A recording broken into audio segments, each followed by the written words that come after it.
Hi guys, it's Phil, and here is the gorgeous new Sylvaneth Battletome. This has been out for about a week now, and I've had a couple of games with this army so far, mainly just yesterday actually, but yeah. So I thought I'd just present this, and I'll do a little bit of a mini review thing. I've got no script planned or any kind of specifics here. I'm just going to go through it and give you my thoughts as we go. And hopefully you will find something that you might enjoy in this little video.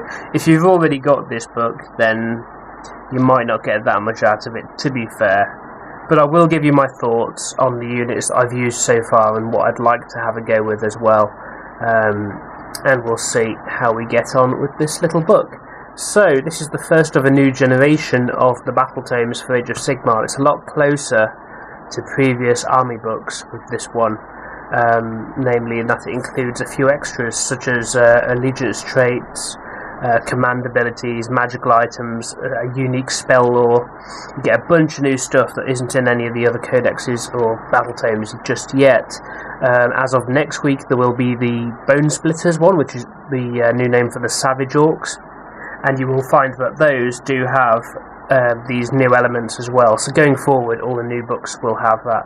And obviously in the General's Handbook there will be some generic traits and skills and items and what have you, which you can give your armies that aren't, in one of these new books yet. So, getting into it, you got your standard kind of intro page. You got some lovely full art shots in here of models and some beautiful artwork as well.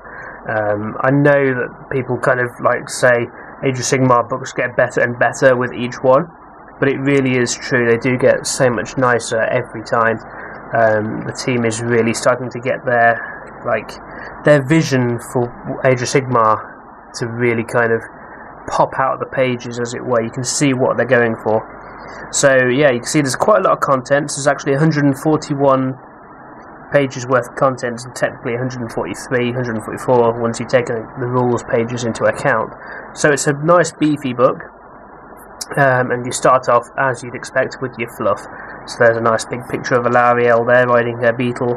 Bit of introduction about the Sylvaneth, who they are, what's been going on, famous battles they've had to do. And then we go into kind of like the structure of the army. So this is kind of how they are set up, who they are, and then you get some more specifics as well. So this is about how there's the Song of War. That's like they can hear Alariel's song in their bones, as it were, or through their bark. No matter where they are, they can hear Alariel's song as long as they're in the same realm. I think they can't hear it in another realm, but they can sort of create their own song. So that's pretty interesting, and you've got all that story there for that. Then you get this sort of timeline of events so far in the Age of Sigmar for the Sylvaneth. There's no dates on here because Age of Sigmar doesn't really have a timeline at the moment. Maybe they will introduce some kind of timing system or dating system down the line, but at this point it's just events in a sequence. So you can kind of slot things in when you read them how they would tie into the current events. I'm guessing that the actual timescale of Age of Sigmar is quite a lot longer than that of Fantasy, whereas most recent Fantasy was over the last couple of years. A bit like how 40k stuck in 999.999 of the 41st millennium. So Age of Sigmar, obviously, the storyline keeps on moving forward, so this is like up to now. And then, obviously, as the storyline continues, we'll see more stuff happen in the main kind of campaign books. So then we get to the Spirits of the Forest. So this has got how the glades are set out and different kind of clans, as it were. And then you've got a little bit about each clan and their kind of clan symbols. That's really nice. And you've got some kind of sample war graves as well. So you can kind of see how they're structured. It's something you've seen quite a lot of in the 40k books, I think, with the more modern codex, is how the armies are kind of laid out and how the kind of hierarchy works. So it's really cool to see that, and you also get some ideas for colour schemes as well from different clans and glades. So this is the Oaken Brow Glade, and you see they've got some nice autumn colours in there as well, so that looks really nice. And as you can see, the artwork is fantastic here. So then you get a little bit in the way of art colour schemes. So it's one glade, there's another that's kind of like a springtime colour, you've got kind of winter, autumn, what have you, which is really cool. Then you've got the Warriors of the Radiant Wood section, so this is more specific about each type of unit now. So you've got Alariel, you've got the Noble Spirits, which is your Tree Lords and Tree Lord Ancients. Then you've got your Branch Witches and Tree Revenants, Branch Wraiths and Dryads, your Sons of Durthu. Now this is interesting. If you followed the old world, you'll know about Durthu as like the Tree Man hero. He'd basically been around since the earliest days of the Wood Elves as an army, and in the end times he did kind of give up his life, I think, to save Alariel in one of the big battles there. So he died, and now his spirit lives on through his sons in this new Age of Sigmar world. So you can now have multiple Durthus in the game, as it were. So you might have a table with 3 of these models with this big, nice glowing swords and what have you, and they've all got this kind of like warrior spirit of Durthu inside them. They kind of fight with honour for Alariel, and it's a really cool kind of nod to the older storyline, but being a new thing as well, and it works really well, and I think these are really great. I'd love to get myself a Durthu, or Son of Durthu, because they look like, at least, an absolute beast in combat, and you can't go wrong with big old beasts. So then you get a bit about the Kernoth Hunters. They're one of the new units, and they're really cool. They're sort of halfway between a Dryad and a Tree Man in size. They can have all different kind of equipment, so you can have arrows, you can have swords, or you can have scythes, and each of those has a different function in the game as well. So there's loads of kind of options in that one kit as to how you want to use that unit. And then you've got the Outcasts, so you've got the Spooky, Spite Revenants, and Dryka. Now Dryka is cool. I'll get to her when I get to her Warscroll, probably. But I really, really like that character, and she was one of the first models for this new release, which I did actually buy. And I found her to be a lot of fun to use on the battlefield. So there's a nice shot there. So there's Dryka there with her spites and all of that stuff. So you get some nice artwork here. This is actually just a huge battle photo. So you can see there's tons of stuff down there, and you get your usual close-up shots of all the different units on the tabletop, looking really nice, painted up by the army painting team at Games Workshop. So beautiful stuff. Then you get to the heavy metal pages. So these are like the tip-top, best painted ones you'll probably ever see, outside the Golden Demon anyway.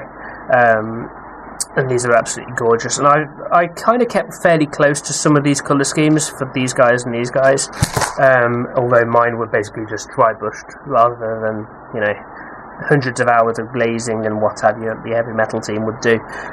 But their models all look absolutely fantastic, and it's really inspiring to see that kind of stuff, and I love that that's still a thing.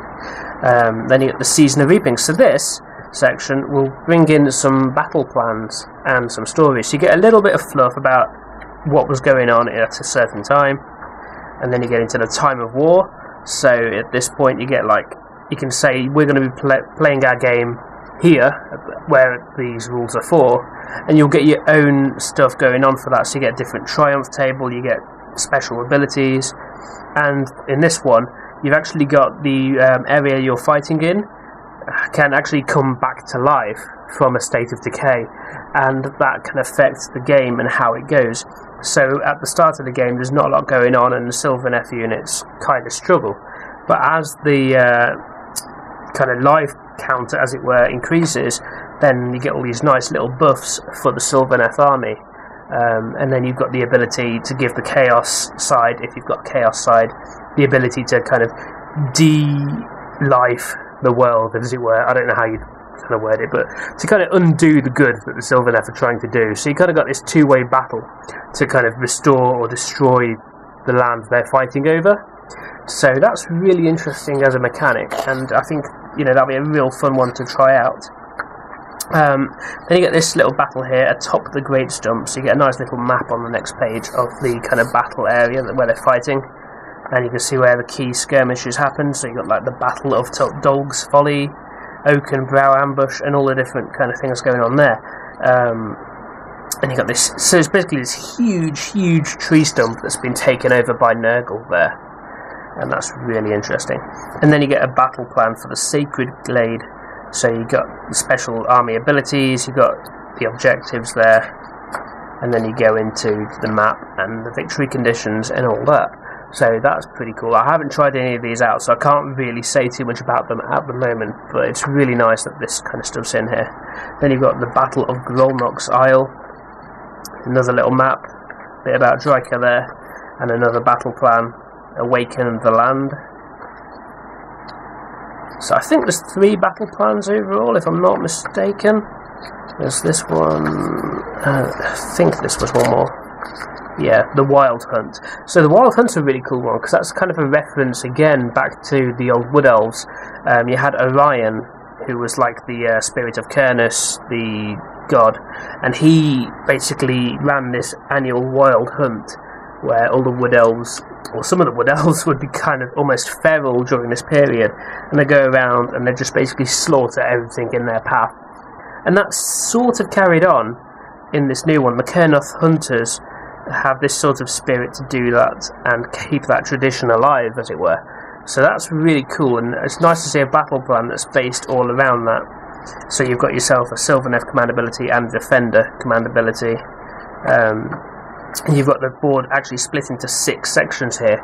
So it's kind of about how much of that land you can control as the Sylvaneth player, starting with just that strip there, and the opponent starting with basically 2/3 of the board to themselves. So that's really cool. It's interesting to see how that's going to work, and it'll be fun to play that one.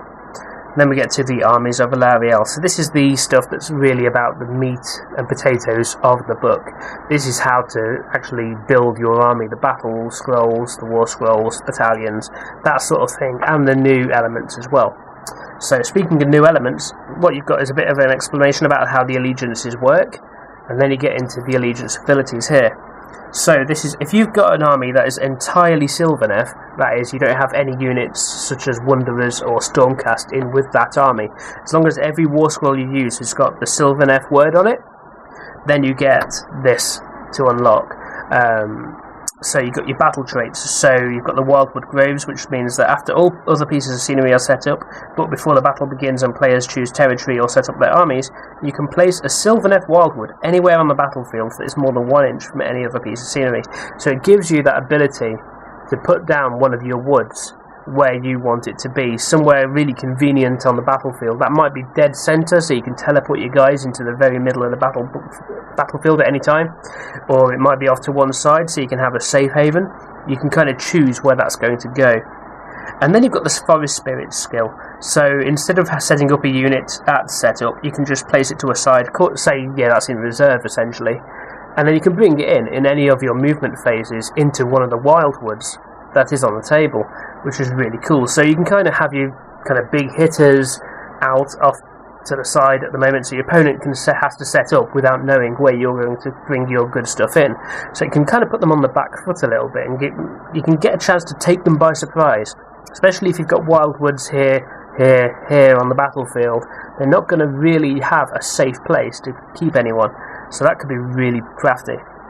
And then you get the Navigate Realm Routes skill.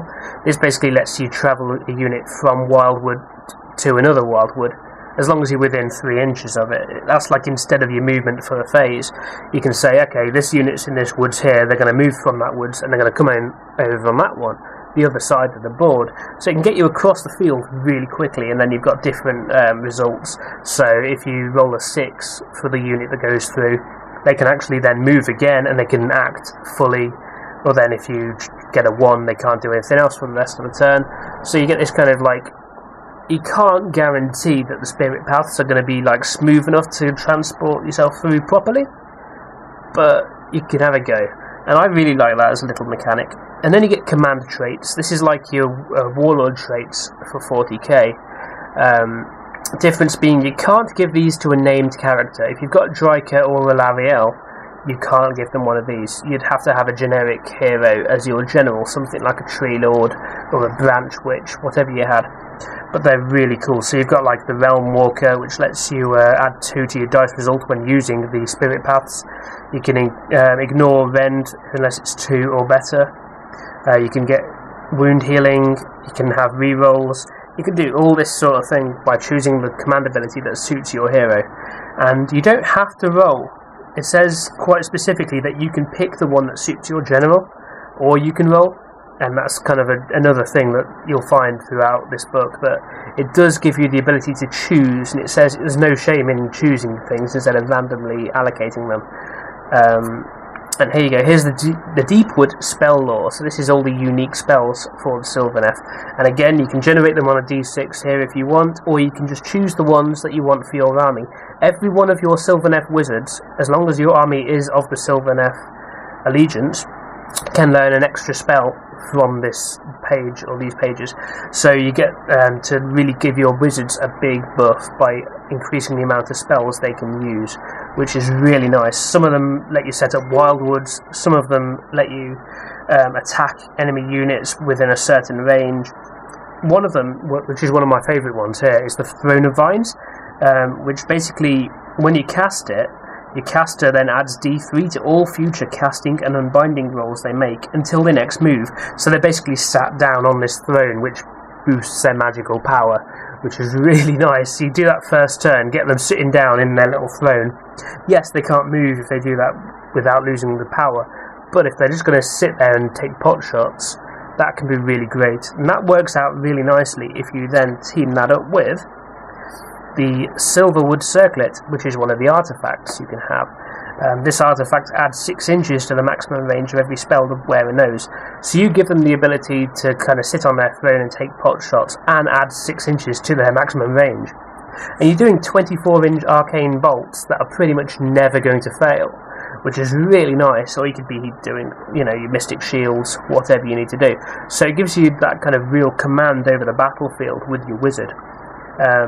Now, what I will say, obviously, for the artifacts, you can't give these to a named character like Alariel or Dryka again. And you can have one artifact, which you can give to a hero, plus one extra artifact for each battalion you take within your army. So if your army consists of 2 or 3 battalions, then you can actually start to take quite a few items. And the ones on this page are your arcane treasures. These are for wizards only. And these ones are for any hero. And again, it says you can choose the ones you want, or you can randomly allocate them by rolling a dice. It is cool when you actually pick it to suit the character. It's like a proper kind of upgrade system for your characters. And these don't cost points. Same with the spells there. If you play on matched play from the General's Handbook, you don't pay any extra to take an item. So there's really no reason not to take these. You just want to take them. So there's some really cool ones. For example, I'll just look at the first one, Daith's Reaper. So this is you can pick one of the hero's melee weapons to be the Reaper. When making attacks with this weapon, any wound rolls of 6 or more have a rend characteristic of -4. That's pretty crazy. If you give that to something like a Son of Durthu, and his weapon, when you roll a 6, has -4 rend, that is going to be absolutely hitting for 6. It's going to be amazing. So you can really boost your units up. There's halfway between boost and buff. You can really buff your units up with these, which is really cool. Then you get a little bit of a tip on how to collect your army. So it says some players might like to collect it this way, some might do it because it's models they like, some might do it because they want to build some battalions. And it says the way you build the army is up to you, and we hope here's some incentive or some guidelines, but it is up to you, and there's no kind of forced structure. It doesn't say you have to buy this, then you have to buy this, and you have to have 2 of this. None of that. None of that. Just buy what you want. But if you want to kind of follow a guideline, here it is as well. So then you get to your Warscroll battalions. As normal, a Warscroll battalion consists of a certain set of units, and that little battalion can have a bonus skill for being taken like that. For example, the Free Spirits Battalion has 1 Son of Durthu and 3 units of Kernoth Hunters, and they get the Swift Vengeance skill. So all of the models from that battalion have the ability to basically move in the hero phase, on top of their regular movement phase movement. You just choose a target and you move immediately towards that target, which is pretty crazy. They can't run, but with Sons of Durthu or whatever, you're probably talking 5 inches. I think these guys will probably move, and the Durthu son will probably move 8. I can't remember the movements off the top of my head, but that can get you across the battlefield really quickly. And then you get all these different battalions as well, and they all suit different budgets, which is nice. This one's quite expensive because this one's going to be at least 3 Tree Lords. This one, not so bad. It's 1 Tree Lord, 1 Branch Witch, 1 unit of Tree Revenants. Even at Games Workshop prices, you're only looking at about 60 to 70 quid for that little battalion. And then again, you get a nice little skill. So you can have a relatively low cost of entry if you just focus on one of these battalions to start out with. Like this Outcasts one is 3 units of Spite Revenants. That's all that battalion is. And that's a £22 box, or 18 if you go to one of your local 20% off places. So for less than 60 quid, you've got yourself a battalion with a skill on top of the regular allegiance abilities and what have you. So you could say, I'm going to get these, and I'm going to get a Dryker, and that's going to be my starting force. And you can have yourself, doing some pretty beastly stuff quite quickly off the bat. Then you get the bigger battalion here, which has basically 1 of each, or a few of each of the previous battalions. And then you get these specific Wargroves, which is based off a certain clan.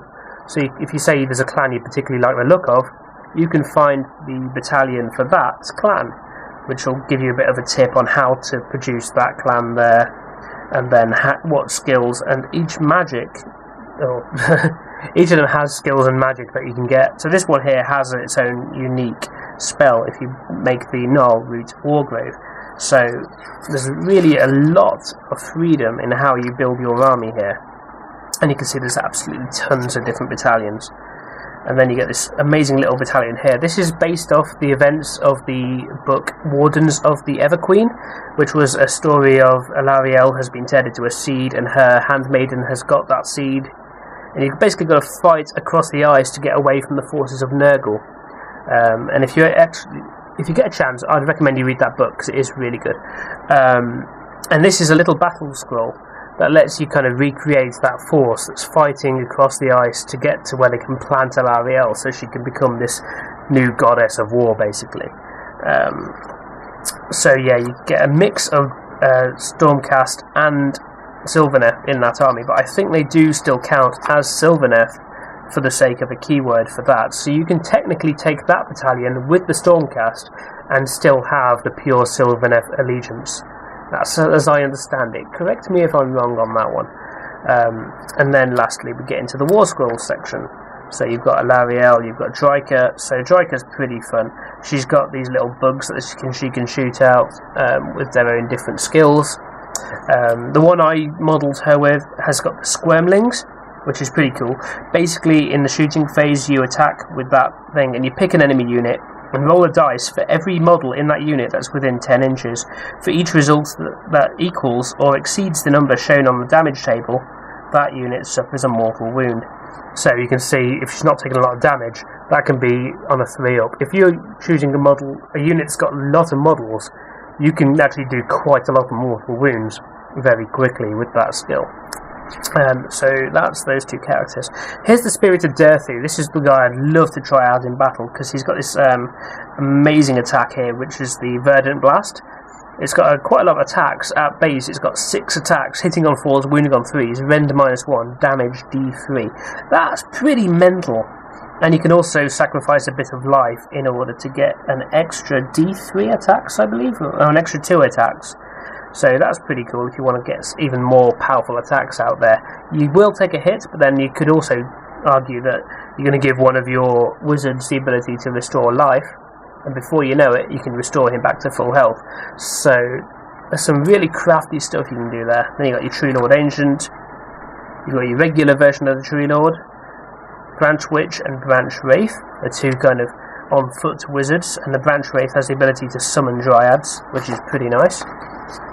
Then you get your basic troops here, so you've got your Dryads, your Kernoth Hunters, and you do 2 different types of Revenants.